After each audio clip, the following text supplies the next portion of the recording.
For the first chapter, I thought we'd try The Diary of Ellen Rimbauer, My Life at Rose Red.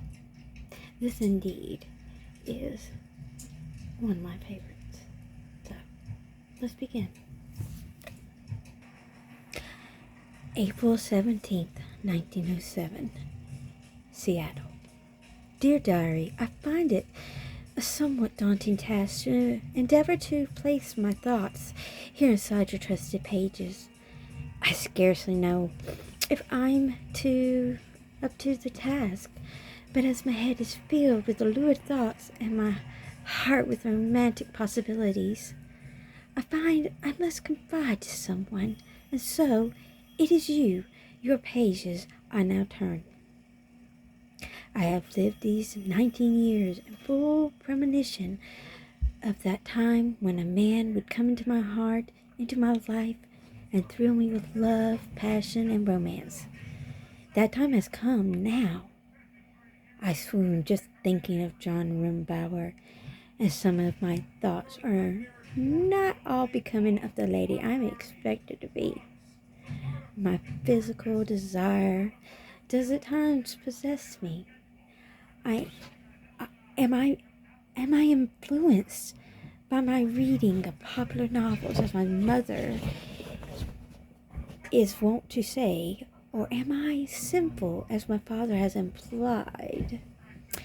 No, not with words, he has not, but by branding me with his raised eyebrows and a scouring brow.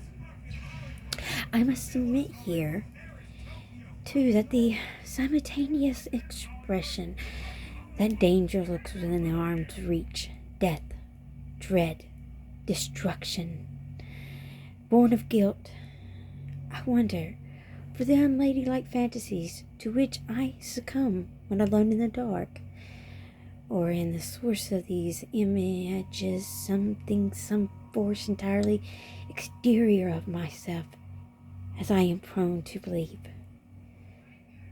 Does another world exist? For it seems to me it must, a force from which he may experience a power of his own, and not one familiar with the God to whom I pray. Something darker, external, otherworldly, something altogether unknown. It lurks in the shadows. I feel his presence. I would be lying here if I did not admit to a certain thrill this looming sense of the future, of the unknown.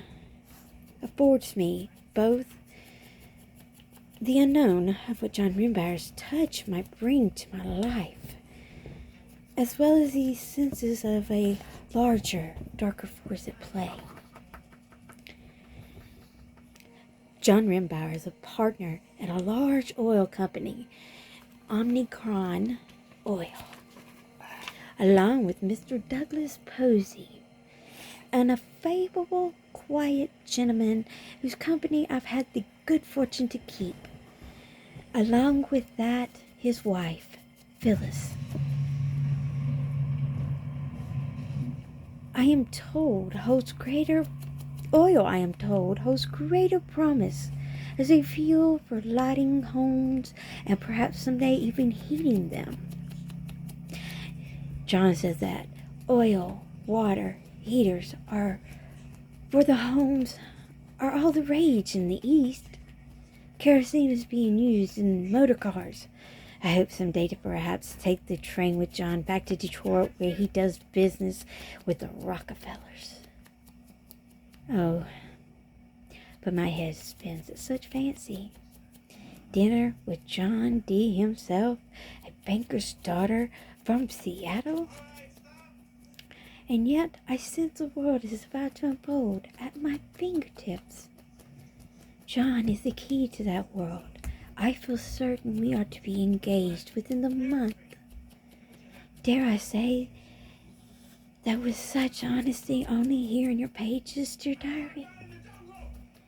John has ordered the construction of a grand house, grander than any home in all the state, perhaps in all the land.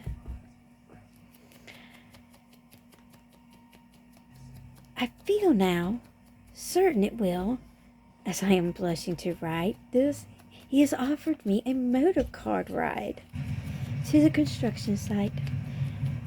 I have accepted.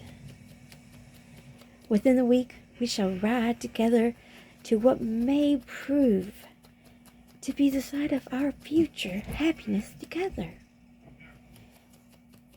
One hopes for happiness. This dread I feel, will it too play a role? I can only hope and pray that this sense of impending doom will be overcome by the light and love my future husband and I shall share. Alright, friends, that's the end of the first of many more videos to come, I hope, if you enjoyed the first beginning of The Diary of Ellen Rimbauer.